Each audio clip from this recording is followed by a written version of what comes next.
Okay, this is my 2013 VF SSV.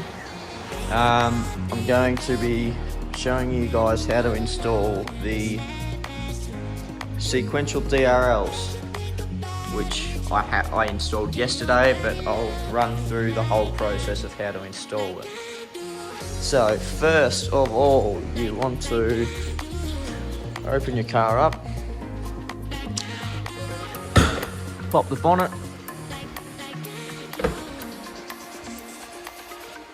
everyone knows how to pop the bonnet, surely.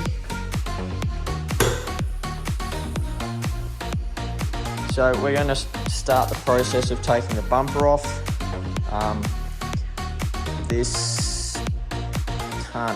You can't do this without taking the bumper off, it just wouldn't work.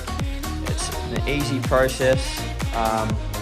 We'll start from the top here, so you'll see there's 1, 2, 3, 4, 5, 6 either Phillips or 10 mil bolts that you want to remove, and then along the bottom there's another 6. These are Torx bits. I'll have to double check what size they are. I think they're about a T15 or T20. I'm missing one obviously here, but you want to take those off as well. That will remove this cover. Once this cover is removed, we can get to the actual top of the bumper.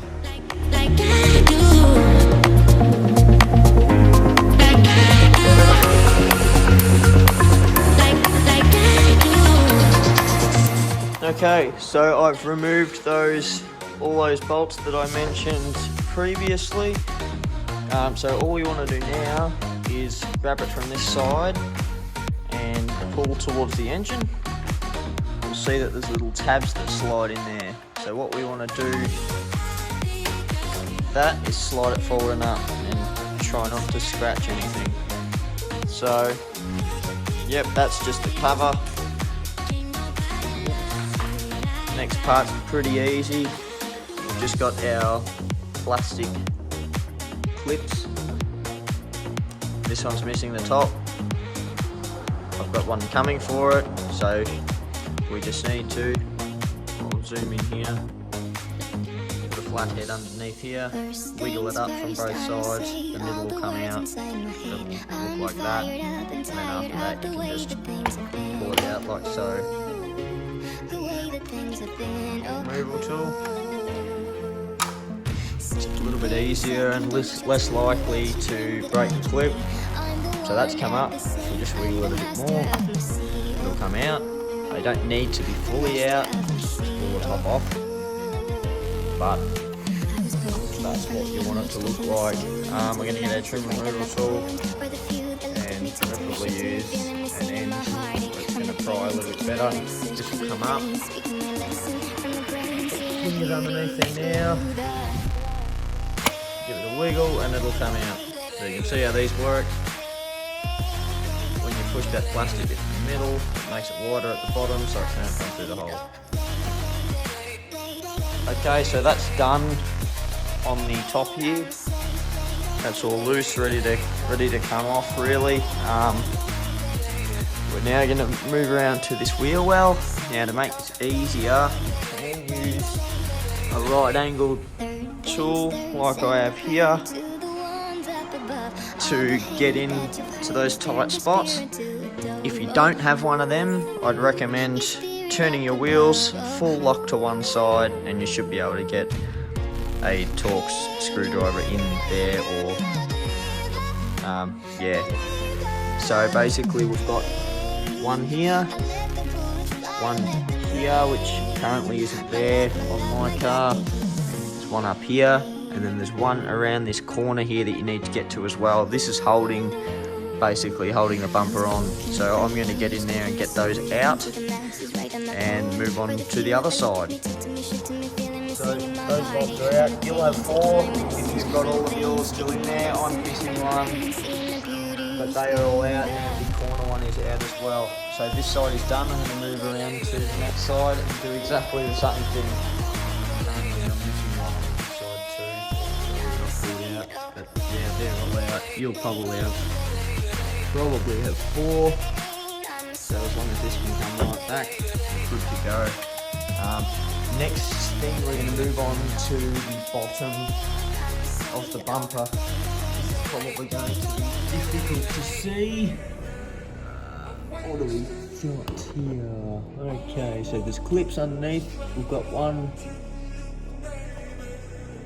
Zoom back a bit. Might be able to. So I've got one. I've got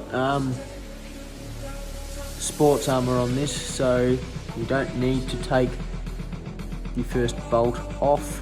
That's holding that rubber piece on. We've got 1, 2, 3, 4, 5, 6, 7, 8, 9, 10 Torx bits. They are slightly different to the ones we pulled out to the side, but they are the same size. So to make it easier, you can jack your car up to get these with a screwdriver, a Torx screwdriver. But if you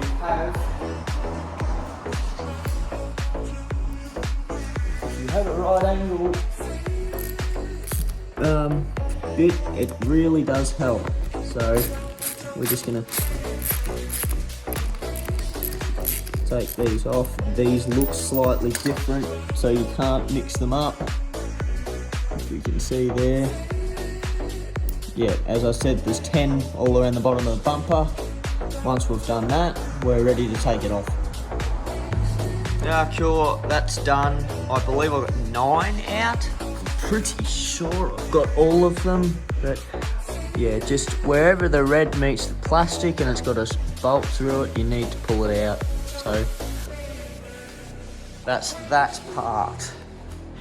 Now we're going to go ahead and take the bumper off. I'll show you how to do that. So this process, all I normally do is put my hand behind and push out with my thumb. I've already got a clip in here that is broken, pulling it off before, so be careful when you're pulling this off. Don't just yank it. You want just firm pressure, like so. And that's basically pulled the whole this side of the front off. So firm pressure.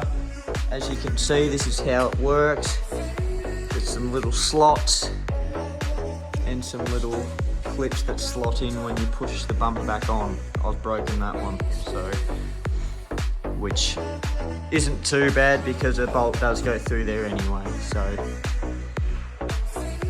just before we go any further on the bottom as well, sometimes there is, just trying to feel around with my hand, a little plastic clip that you've got to push back. I don't believe it was caught on this side. Let's see what we've got on this side. Yep, here we go. So as you can see here, there's a little plastic clip that helps hold the bumper on as well. We just want to pull that up. This one here is not too bad. I don't believe it's clipped onto anything. It's just this one that we stress about mainly. So I'm going to do the same on this side. I'm going to use 2 hands this time because it's easier. But after that, I'll get back to you. Side was a bit firmer, but as you can see, I actually have all my clips. Basically now we've pulled that free.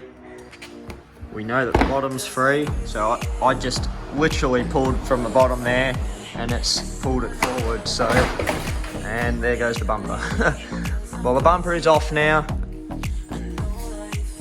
As you can see, my DRL modules are in here, so that's what we'll be going through today.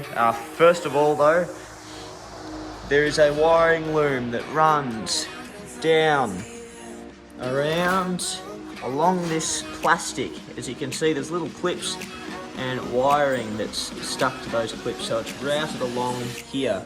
What you're going to want to do to get the bumper free and actually have some room to work on it is push the little tabs.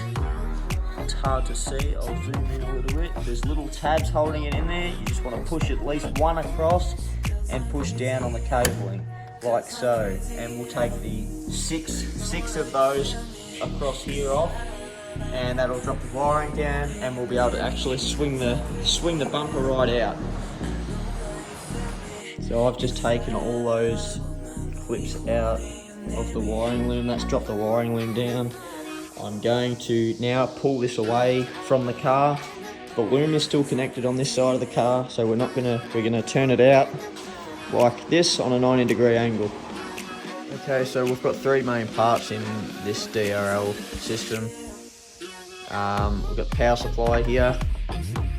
We've got the Bluetooth controller, so this is what you connect your phone to, and this controls all your modes and whatnot, and your DRL driver.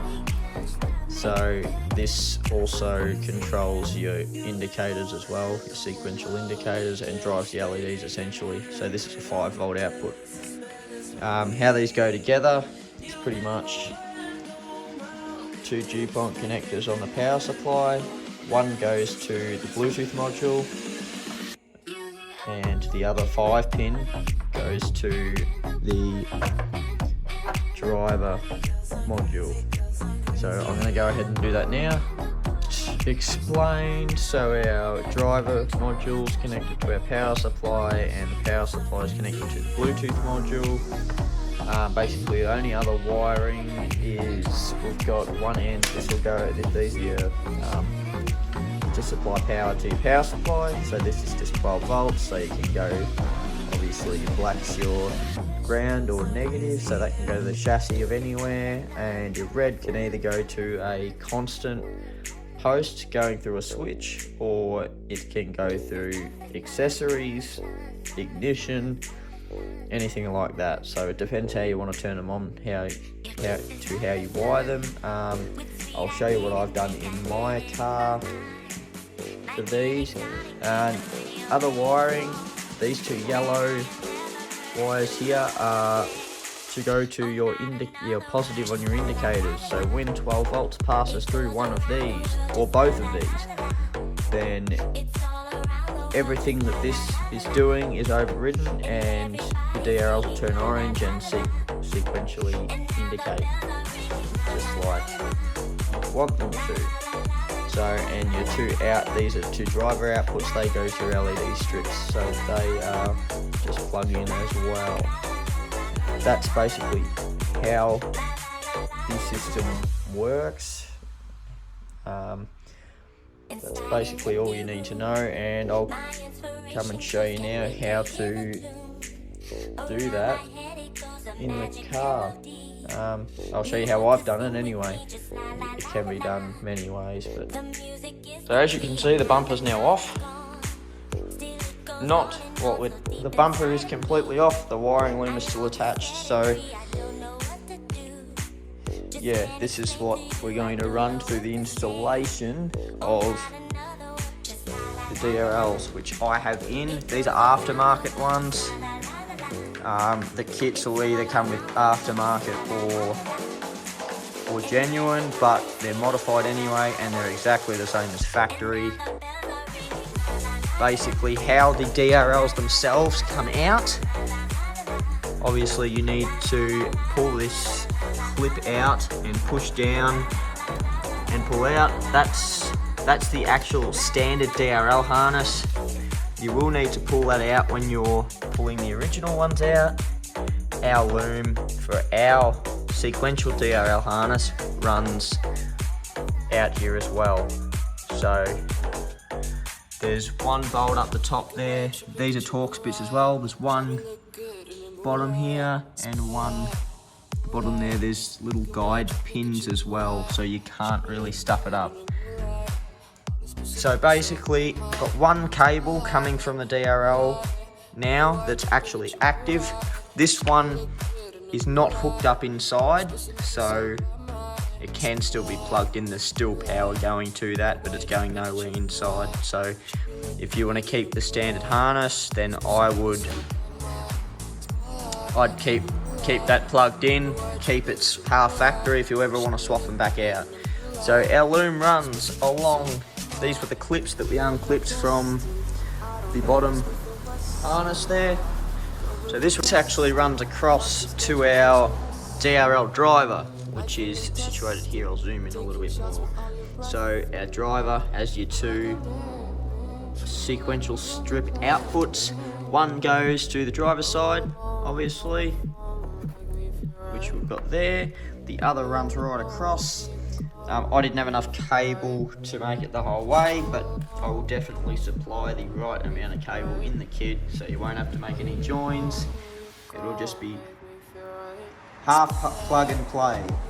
Okay, so those DRL strips run across the loom to the DRL driver. The Bluetooth modules here, also cable tied here, and our power supply is cable tied here. Power supply power runs up to the fuse box, which I will show you guys in a second. I'll take my VCM infill panels out. You won't have these, so you won't need to worry about that, or you might have these, but basically I've got the positive running to the fuse box, which, so the DRL switch when the ignition is turned on, so when the car is running. That was a quick pick. I haven't found any accessories in there. I'd like to find accessories or wire it into a switch that I can have them on, because I do a lot of car shows and whatnot. Yeah, so I mentioned the power supply. We've got the two indicator wires here. One runs to this indicator on the driver's side, one runs to the other side. The one that runs to the other side runs across the loom here. I've got a lot of other things. I've got a lot of other modules for my halos and whatnot. So it just runs across. It's cable tied across. There's no issues there. It's where the factory harness sits. And yeah, so I'll take this headlight out and show you where I've spliced in to the indicator.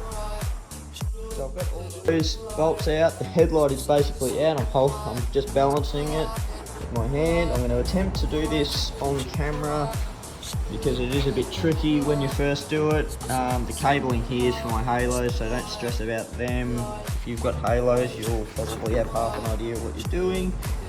So we've got our headlight harness plug here. What we want to do is, if you can see, there's a little bit in the top red here, so basically we want to pry the red part up. I'm going to attempt to do this on the camera like this.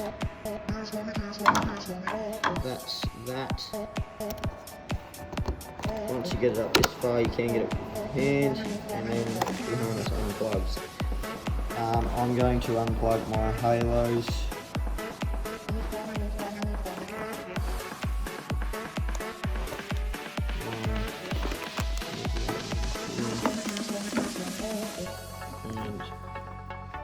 So we're at the there. So now the headlight's ready to come out. I've had these headlights out many times. There's a lot of wiring in here for the different stuff I've got going on. Don't stress about that. I've got the other Bluetooth modules and whatnot in here. Here, the only part that we want to take into consideration is my pin link here. I think that's what they call them. I think they're all their crimp connections. Basically, they're inline splicers. So, as you can see here, they're in the plug, the bottom left, the plug that's on its own. That is your positive indicator wire. So if we look around the right way to here, it's going to be opposite on the back side. So it's a green wire with a grey trace. Basically that's what I've spliced into. You'll get some splice clips in the kit. All you basically do is push it on to the wire in through this end, get it into position. We put our yellow wire in, and there's a metal bit that you press down with a set of pliers. This cuts into the wire and then makes a connection between the two. So it's just a connection basically, and then this goes over the top so we don't have any shorting on anything. So that's basically the indicator wiring, which is pretty simple. The other side, I've got the indicator wiring running across here, as I may have mentioned before.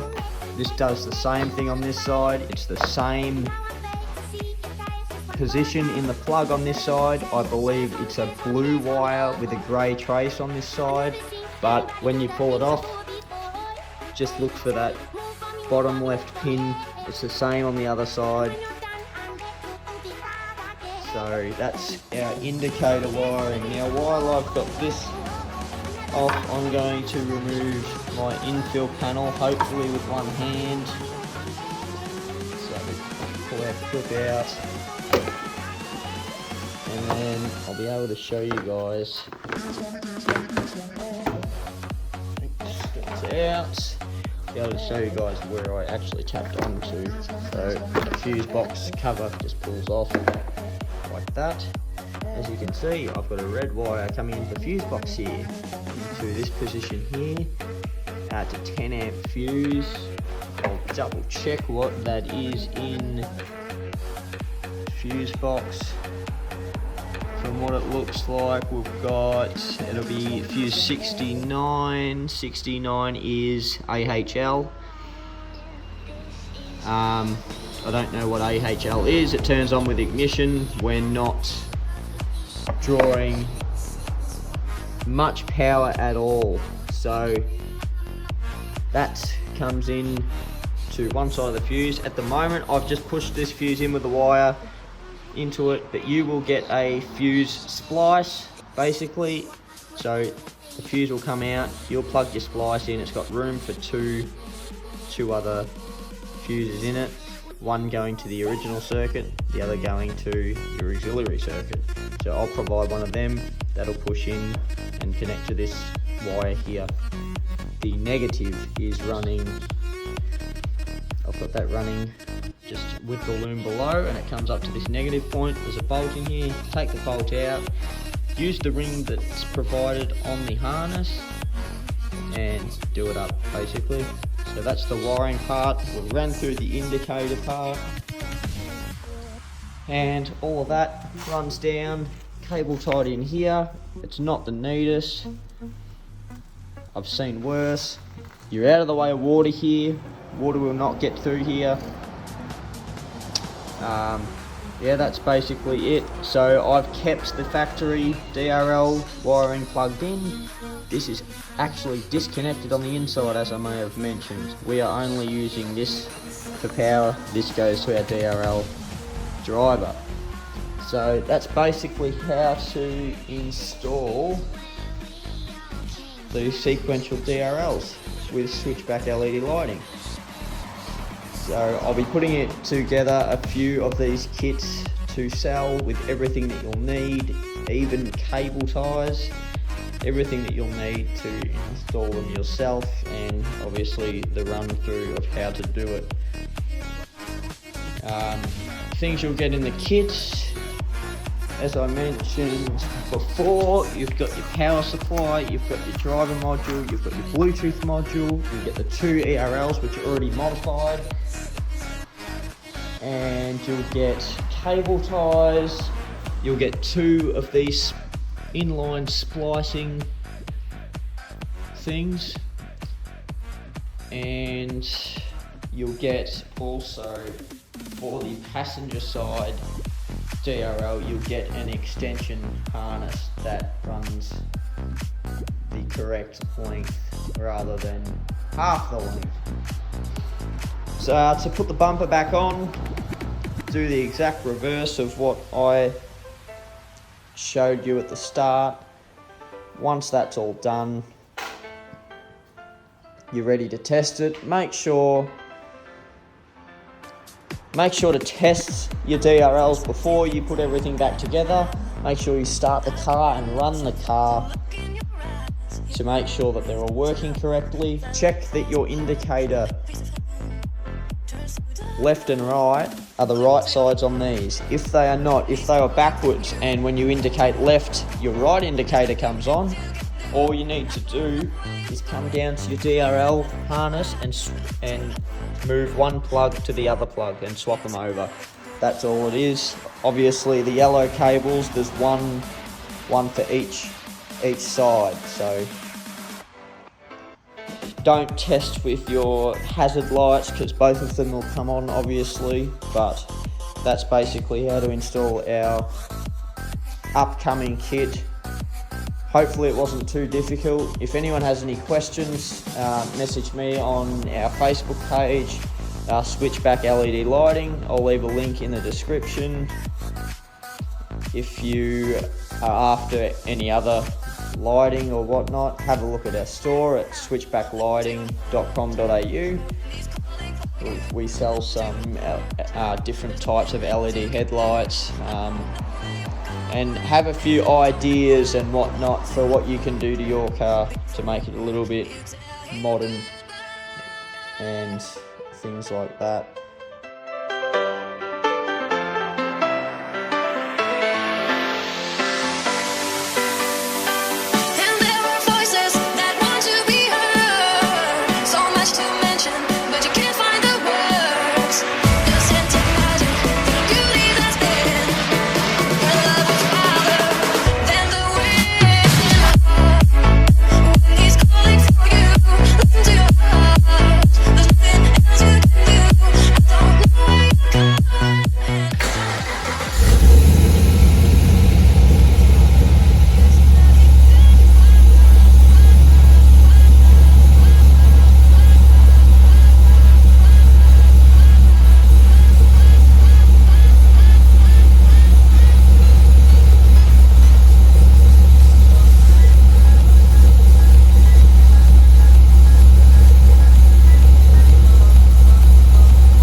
The app we use to control these through that Bluetooth module is called Magic LED. We open it up, we find our device called SP105E, we connect to it, and then this is where we can change our modes. We can change to a solid colour, green, blue, back to white, a yellowy, and we can also run through the sequential effects, rainbow,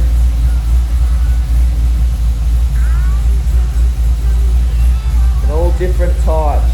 So if I jump back to the iPad here, we jump into tap mode 1, and we have a look at how many different sequential effects that this app has, and they are all something different. So we've got 200, 201, and they're all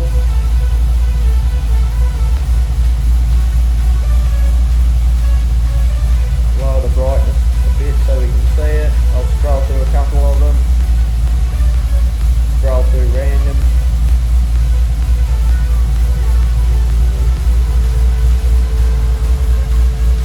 The awesome thing about this is that whatever you leave it on,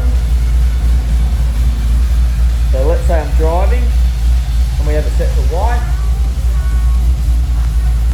they will stay on white when you turn them off and turn them back on again.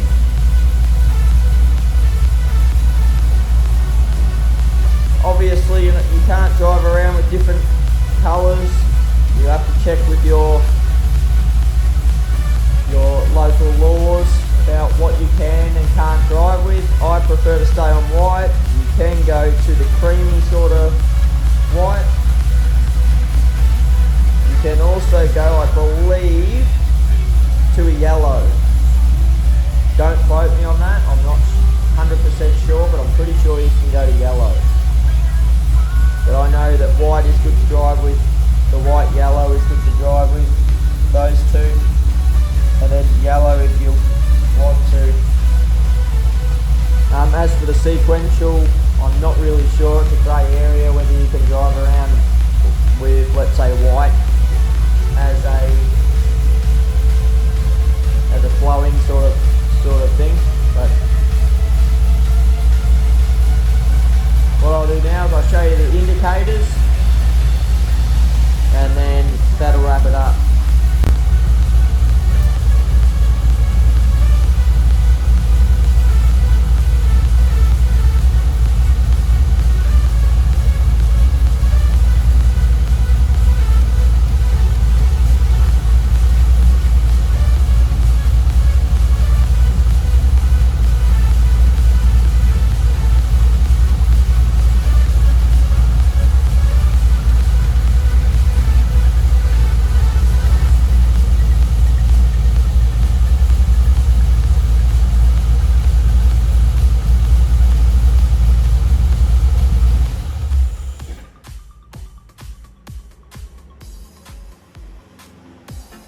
As you can see there, when I turn the car off, the DRL is turned off as well. So this will wrap it up. That's the installation process. Kits will be available. I've got another set of DRLs here that I'm hopefully going to wrap up today, ready to send out. Alright guys, thanks heaps for watching, and I'll catch you in the next video.